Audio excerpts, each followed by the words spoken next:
büyük bir iqtisadi güce malik ülkeye çevrilmişik. Aynen. Son 4 il yarım ərzində biz işğaldan azad olmuş ərazilərə 23 milyard manatdan çox əlavə vəsait, çox vəsait ayıra bilmişik. Və məhz bu ayrılan vəsait hesabına 3 beynəlxalq hava limanı ərsəyə gətirdik. Qeyd elədim, yaşayış məntəqələri yenidən quruldu.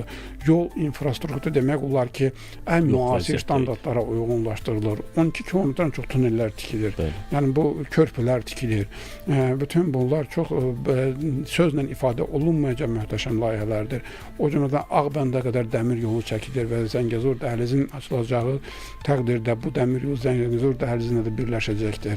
Yəni Qarabağ və Qərbi Zəngəzur, Şərqi Zəngəzur ərazilərimiz, Qərbi Zəngəzur ərazilərimiz demək olar ki, ən müasir formada yenidən qurularaq ağıllı şəhər, ağıllı kənd layihə üzərində yenidən qurulur. Yəni bu yeni bir bölgəmizdə yeni bir Azərbaycanın formalaşması, yeni bir modelin yaranmasıdır.